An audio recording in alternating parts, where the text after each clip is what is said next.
ravi de savoir que vous êtes nombreux en train de nous regarder sur le lien du Congo Télévision. Mesdames et messieurs, fidèles internautes, je vous demande de toujours partager nos émissions, de toujours liker nos émissions, pourquoi pas vous abonner aussi à notre chaîne.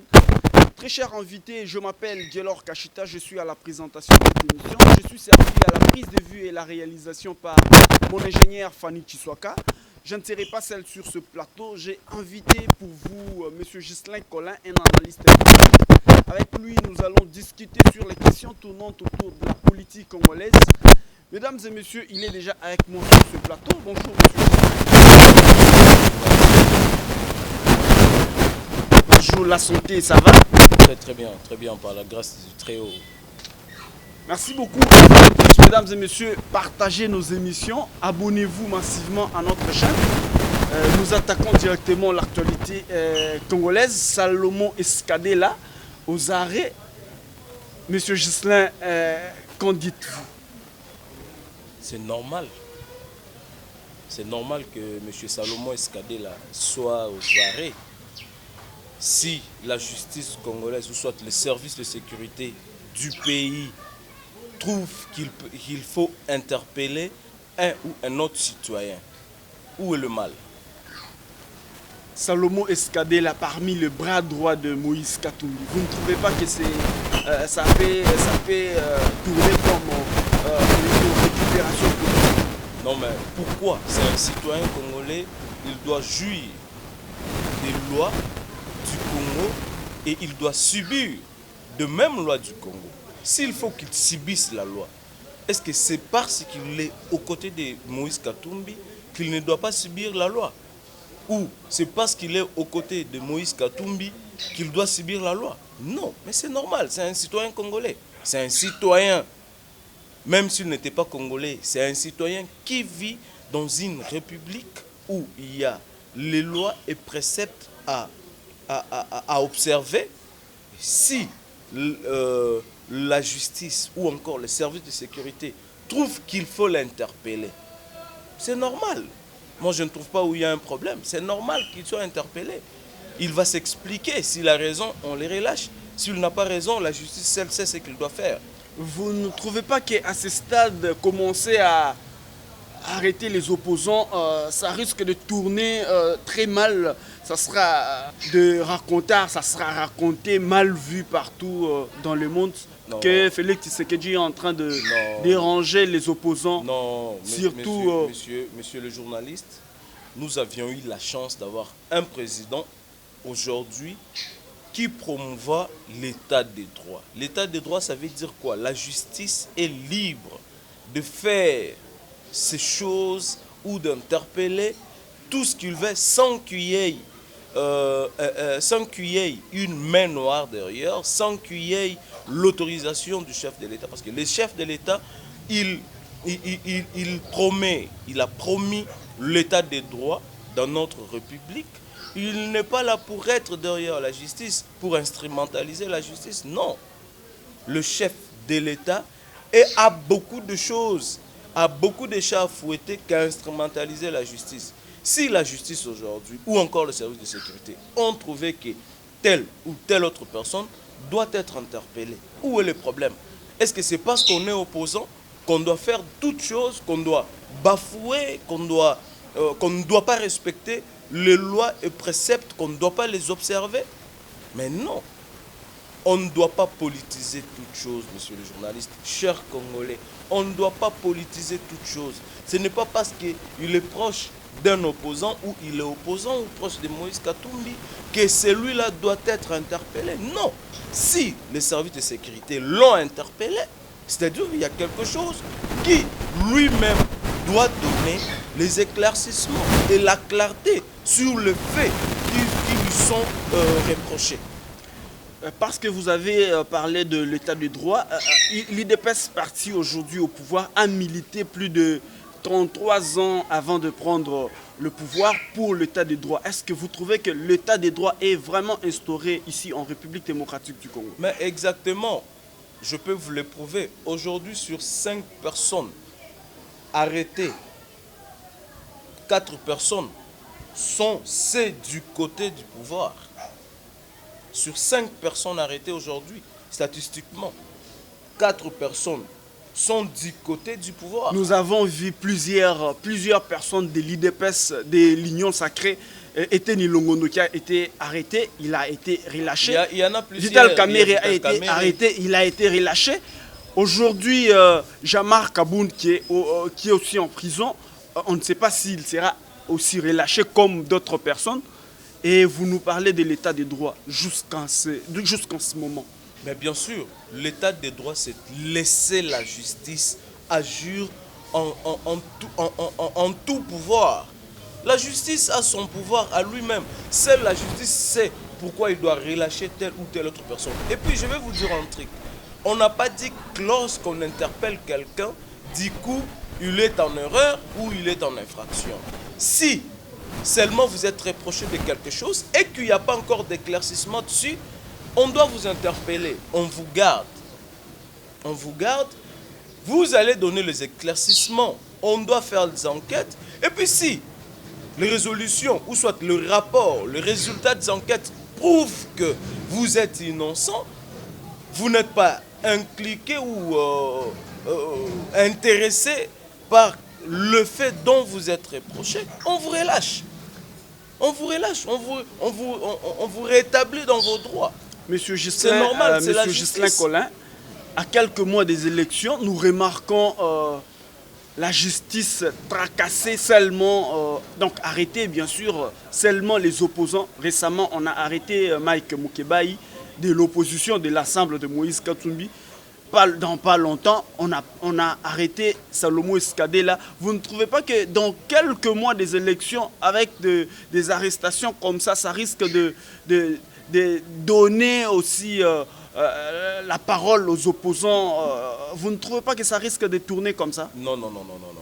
On ne doit pas politiser les choses. On ne doit pas c'est à quelques mois des élections, non, monsieur. Mais ce n'est pas un problème. Collin. Si vous commettez une infraction à un jour des élections, pourquoi seulement les opposants? Vous arrête. Non, mais ce ne sont pas seulement les opposants. Allez-y aujourd'hui dans des parquets. Allez-y dans des prisons. Est-ce que vous allez trouver que tout le monde qu'on introduise aujourd'hui dans la prison, ce sont seulement des opposants? Mais non. Ce ne sont pas seulement les opposants. Si vous êtes en infraction, vous commettez l'infraction et que l'État congolais, au travers de ses services, trouve qu'il doit vous interpeller, il vous interpelle. Est-ce que parce qu'on est opposant, on doit agir n'importe comment? Parce qu'on est opposant, on peut se permettre d'avoir un passeport belge et se faire enrôler comme citoyen congolais? Non. Ce n'est pas parce qu'on est opposant qu'on doit faire ça. Et d'ailleurs, on doit aller plus loin. Comment tu dois être opposant au Congo au moment où tu n'es pas congolais? Au moment où tu as ton passeport belge, est-ce que l'État congolais ne doit pas t'interpeller parce que tu t'appelles opposant? On ne doit pas politiser toute chose, mon frère. On a besoin du développement de ces pays. Le développement de ces pays, c'est dans de petites choses. Si toi, tu t'appelles opposant de la République démocratique du Congo, mais tu te présentes à l'aéroport avec un passeport belge et vous dites que l'État congolais ou encore les services de sécurité ne puissent pas vous interpeller parce que vous êtes opposant. Mais non, les choses ne marchent pas comme ça. Ne confondons pas les choses ou ne cherchons pas la chose et son contraire. Non. Et pourquoi les services de sécurité ou la justice congolaise n'ont pas interpellé Francis Kalom? Pourquoi les services de sécurité n'ont pas interpellé Gelor Kachita? Pourquoi les services de sécurité n'ont pas interpellé telle ou telle autre personne, seulement Salomon? Donc il y a quelque chose, il doit répondre. Il doit donner les éclaircissements. Monsieur Ghislain, la justice aujourd'hui en République démocratique du Congo, comparativement à la justice d'hier, donc du régime passé, est-ce qu'il y a un changement? La justice est-elle indépendante? Ou il y a toujours une main noire derrière cette justice congolaise aujourd'hui? La justice aujourd'hui est indépendante. Parce que c'est parmi le pilier du chef de l'État. Parmi les deux premières choses que le chef de l'État, dès son accession au pouvoir, a promis. L'état des droits, l'indépendance de la justice. Le chef de l'État a promis jusqu'aujourd'hui. C'est parmi le pilier. C'est parmi les piliers. Dites-moi, à l'époque, quel est ce proche de Joseph Kabila qui a été ne fût-ce que même appelé pour témoigner devant la barre, devant le juge, ne fût-ce que pour témoigner sur quelques faits. Mais aujourd'hui, vous nous parlez, sur 5 personnes arrêtées, au moins 4 personnes sont ceux qui étaient ou ceux qui sont près du pouvoir. Vous nous parlez de la justice indépendante en République démocratique du Congo. Alors, pourquoi nous remarquons seulement quand une personne qui était avec Félix Tshisekedi essaie de tourner le dos, on doit nécessairement l'arrêter? Exemple de Jean-Marc Kabound. Et la justice on n'est pas là. est indépendante. Vous ne trouvez pas qu'il y a une main noire toujours derrière cette justice congolaise? On en a débattu, on en a parlé, on a démontré pourquoi la justice a interpellé. C'est de la même chose, c'est comme ce que je suis en train de vous dire. Monsieur Jean-Marc Kabound qui dit à la population congolaise que au moins chaque semaine ou chaque mois ou je ne sais comment, il y a des avions qui s'envolent avec l'argent de l'État, l'argent, le billet de banque. Ok, c'est vraiment... Ah, c'est vrai. Mbongo, biso, tozo sale la moussala. Mbongo, ah, ezo sale ma bongo. Ok, bon, on n'est pas des foutrons. Tout ça, la nengenine. Mais, monsieur, prouvez-nous quand même, dites-nous quand même, quand est-ce que... Et c'était quoi cette... matriculation de l'avion? C'était à quelle heure? Ce sont les enquêtes. Jusque-là, la justice congolaise est en train, ce n'est pas quelque chose, ce n'est pas politisé. Il est libre de changer les côtés, il est libre d'aller où il peut aller, de devenir opposant ou encore de s'attacher au pouvoir. Parce qu'aujourd'hui, nous avions ceux qui étaient avec Joseph Kabila hier, qui sont aujourd'hui avec Félix Tshisekedi au travers de l'Union sacrée de la nation. Il est libre. Mais lorsque vous trouvez des propos pas bien, des propos qui peuvent mettre de troubles dans la population, dans la nation, on vous interpelle pour que vous donnez de plus en plus des amples détails sur vos propos. Oui, de la même manière que Mike Moukebaï, vous avez évoqué le cas de Mike Moukebaï. Est-ce que vous êtes un député qui, aujourd'hui, vous mettez devant la caméra, devant la face du monde, pour diaboliser le peuple congolais, diviser le peuple congolais trubalement, tenir des propos qui vont léser tribu Moussous. Mais non, on vous interpelle parce que tous ont dit le Congo doit être uni et doit rester uni et indivisible. C'est normal qu'aujourd'hui trouvions un Louba, gouverneur dans l'Équateur, ou encore un Né-Congo ou quelqu'un de Congo central, gouverneur dans le Kassai, gouverneur dans le Bandundu. Parce que le Congo est un et indivisible. Nous nous focalisons sur le mérite, mais pas sur le conflit tribal et ethnique. Merci beaucoup, Justin Collin. Aujourd'hui, nous remarquons les opposants qui se sont mobilisés avec des activités. Est-ce que vous trouvez que ces activités, les activités de l'opposition, vont donner quelque chose de meilleur? Bon. Il y a des marches, il y a des sit-ins, il y a des journées, tout ça. Est-ce que vous trouvez que ça va donner quelque chose de très bon? Mais parce qu'ils s'appellent opposants, ils doivent faire ce qu'ils veulent, ce qu'ils trouvent que les opposants doivent faire. Mais seulement ils doivent le faire bien. Et ça a vraiment de l'impact sur la population congolaise? Moi, vraiment, je faisais partie de ces opposants-là, je leur demanderais de bien faire les choses. Sinon, moi, je trouve qu'ils sont en train de couper la branche où ils sont assis. Mais ils sont opposants. Non, mais c'est ce que je dis. Si vous allez faire mal de choses parce que vous... Etienne Tshisekedi a fait ça pendant 33 ans. Il n'avait jamais coupé la planche sur laquelle il était assis. Mais moi, je trouve qu'aujourd'hui, Moïse Katumbi, Matata Ponyo, Sesanga et les autres, et Fayoulou, sont en train de couper la planche sur laquelle ils sont assis. Parce que je peux vous donner un exemple typique. Un exemple typique. ils ont organisé une marche. Bon, après la marche, sit-in, le nombre de militants présents dans la marche et le nombre de militants présents au sit-in. Vous voyez ce décalage. Le peuple congolais aujourd'hui n'a plus le temps le peuple congolais aujourd'hui n'a plus le temps de se donner aux futilités, à du n'importe quoi. Et multiplier les actions, marche, meeting, sit-in, tout ça. Est-ce que vous pensez vraiment que les Congolais aujourd'hui ont le temps? Yakobanda kotika makamna bango, toke marche lelo. Après 2 jours, toke sit-in. Après 4 jours, toke meeting. Non. Non. Et puis, c'est pour la toute première fois qu'on a opposition et organisé activité moko boyeme. Bafuti batu po baya.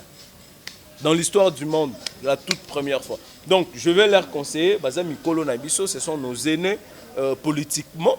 Je trouve qu'ils sont en train de couper sur la planche sur laquelle ils sont assis. Ils sont en danger, ils se mettent en danger eux-mêmes. Ils se mettent en danger doucement, mollo, mollo.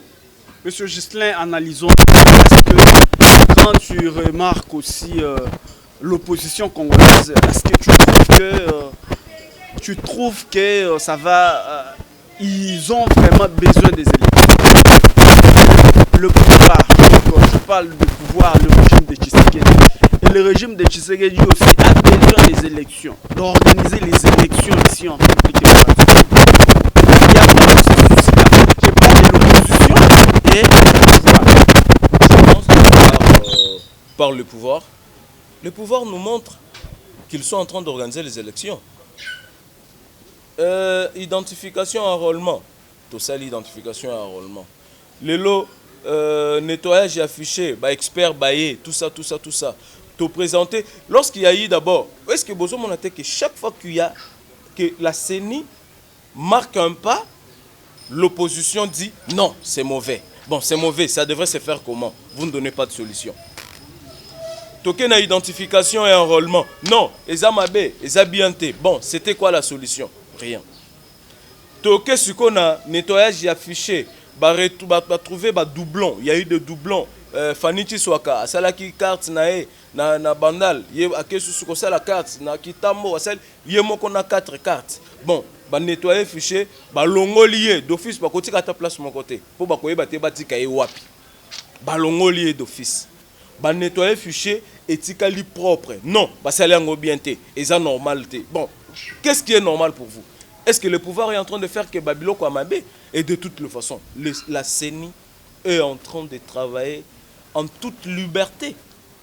La CENI aujourd'hui, en aucune fois, qui joue au Kadimadeni à Ebisibisoke, élection et et tout ce qu'on est en train de faire pour aboutir à l'élection.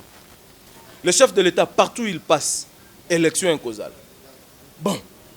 Alors les opposants. Les opposants, ils prêter. Ils ont besoin de dialogue. Politique ils ont besoin de dialogue. Baza na mbongo te, baza na posa na dialogue po ezati na te biso to kokende na dialogue te. Biso congolais toza na posa kokende na ba dialogue te, tout ça la soki ndenge ni non, on n'a même pas besoin de ça. On n'a pas besoin de ça. Élection ezali, biso moko tozu ba carte, yozo boycotter processus, mais OK ko so carte d'électeur. Mais ce que ça mabe, boya longwa. Nous avons remarqué nous avons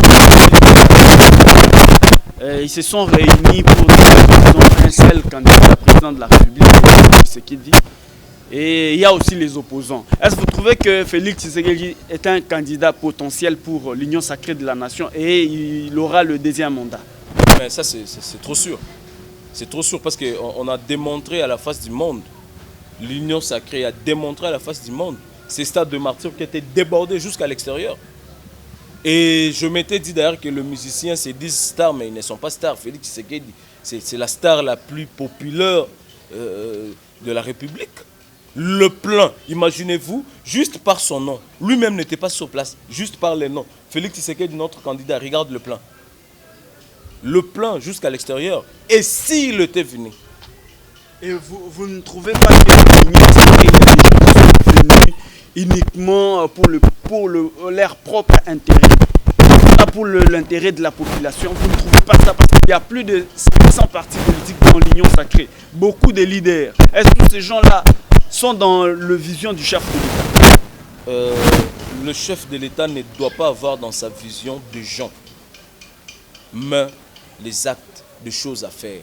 Si aujourd'hui quelqu'un était païen et qu'il s'est dit non, non, non, non, non, non, j'étais un sorcier, ce n'est pas bien, tout ce que je fais, excusez-moi, je me répands, je deviens chrétien. Et que il s'est converti. Parce que le pasteur nous prêche chaque jour ici la conversion. Si quelqu'un s'est converti d'un point pour un autre point, il a trouvé que non, il faut aller du bon côté de l'histoire. Pourquoi on doit dire qu'ils ne sont pas dans la vision du chef de l'État? Parce que ce sont des Congolais. Quand le chef de l'État dit « je vais faire de chaque Congolais un millionnaire, un milliardaire », ils font partie des Congolais. Ceux qui n'ont pas de passeport belge ou je ne sais quoi. Mesdames et messieurs, je vous rappelle que je suis en train de recevoir sur ce plateau M. Ghislain Collin, un analyste politique. Nous poursuivons avec notre mission. M. Ghislain, vous trouvez que M. Félix Tshisekedi est vraiment potentiel? Non, le seul candidat actuellement, parce qu'en face de lui, l'opposition déçoit les opposants, c'est que se disent les opposants. L'opposition, les leaders des oppositions n'arrivent pas à prouver que Félix Tshisekedi ne peut pas avoir un deuxième mandat. Ils n'arrivent pas à prouver. Nous tendons déjà... Parmi eux, il y a l'éligibilité, il y a Matata Pogno avec le dossier Bukangalonzo. Déjà,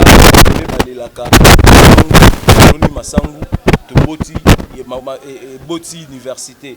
Il y a déjà Moïse Katumbi qui a un problème, il y a Congolité. La nationalité de Joseph Kabila était une nationalité douteuse et aujourd'hui les Congolais se disent que Moka Ezalaki développé pendant 19 ans parce que Azalaki Congolais. Les gens disent ça, nationalité douteuse. Est-ce qu'il y a solo Congolais? Il y a les gens qui se demandent Koko Nabango Azalaka Wapi. Est-ce que vraiment et pas Nabango Ezaki non peut-être dans le quartier Nini? Il y a les gens qui se posent toutes ces questions. Déjà Moïse Katumbi se retrouve dans le même sac. Il y a likambo nationalité et puis yemoko approuvaka yango ceux qui likambo lekani ya wa akembango kofunda Congo na ba juif kuna bazolinganga te bon ozomona ça montre déjà que aza déjà un problème. Fayoulou plusieurs fois batu bafunda kaye azalaka très azalaka boé qui a favorisé babilo comment quoi il y a bien te vous voyez c'est Sanga bon ancien rebelle, comme vous l'avez toujours dit. C'est Sanga, ancien rebelle. Bon, dites-moi, les 4 candidats. Banani Bakoki Kosa. Les Congolais vont faire confiance à cette personne. Oui, à ces personnes, ces 4 personnes. Oui, monsieur Ghislain. Nous tendons déjà vers la fin de l'émission. On aborde les derniers points. Je vais essayer que nous analysions un peu avec vous l'entourage d'abord du chef de l'État actuel. Propre mandat, le premier mandat. Comment d'abord vous analysez son entourage? Est-ce qu'il a vraiment eu les gens qui l'ont aidé pendant le premier mandat ici? Et ça promet pour le deuxième mandat. Comme je vous dis souvent, ce mandat est un mandat transitionnel dans le sens que il fallait tamiser, il y en a, on ne peut pas dire que dans la maison, il y a eu des dérapages. Ceux qui ont dérapé.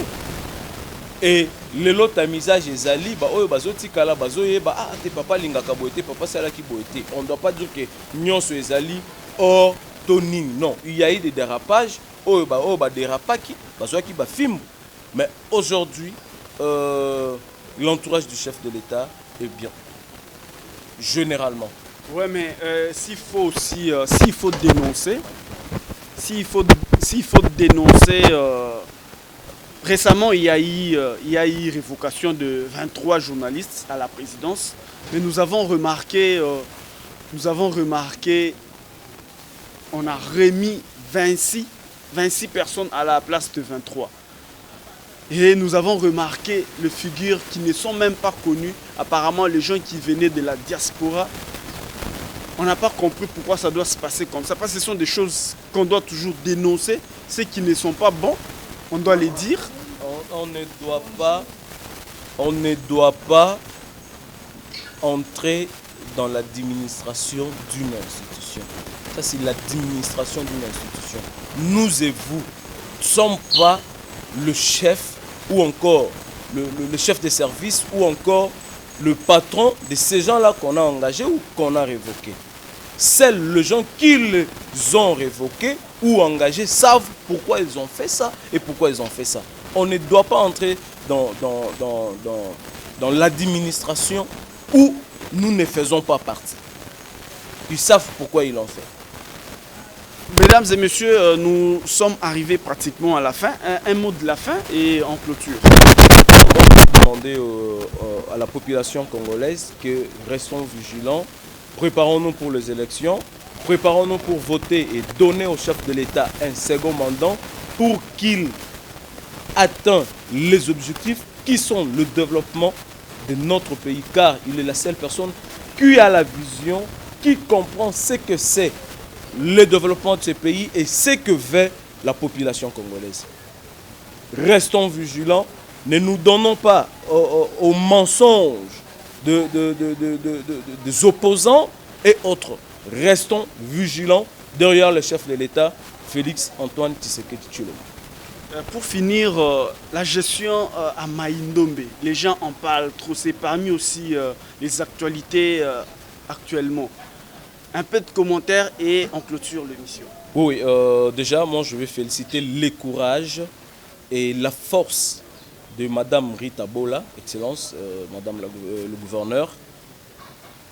Mai-Ndombe, qui n'a pas plusieurs sources de reproduction, mais la dame fait de tout son mieux pour quand même mettre ou tenir la vie ou le vie de paisibles citoyens du côté de Mai-Ndombe avec l'insécurité, les conflits Tekeyaka. Imaginez-vous cette dame-là, face à quoi elle a à faire. Donc nous la félicitons, moi personnellement, nous l'encourageons et puis nous amenons notre voix à sa démarche. Dans le Mai-Ndombe, il n'y a pas de minerais, c'est une province forestière. C'est comme ça que nous demandons au chef du gouvernement de voir avec la DGRAD qui a ravi le taxe à la province, de remettre ne fût-ce qu'une rétrocession à cette province, car il y a des paisibles citoyens qui doivent vivre, et puis voir sur le taxe, la rétrocession sur le crédit carbone. D'autres provinces, les provinces même qui ont de minerais, et ils prennent 40%, mais la province de Mai-Ndombe, on donne 20% seulement. 20%, qu'est-ce que ça va faire? Nous demandons au chef de l'État, nous demandons au chef du gouvernement de résoudre ces problèmes, car le paisible citoyen dans le Mai-Ndombe ont besoin de cette rétrocession pour l'infrastructure, des routes, ainsi de suite. Merci beaucoup, M. Ghislain Collin. Fidèles internautes, merci beaucoup de nous avoir suivis. J'ai été servi à la prise de vue et la réalisation par l'ingénieur Fanny Chiswaka. Moi, je m'appelle Gelor Kachita. Nous sommes arrivés pratiquement à la fin de cette émission. On se retrouve très prochainement pour le nouveau numéro.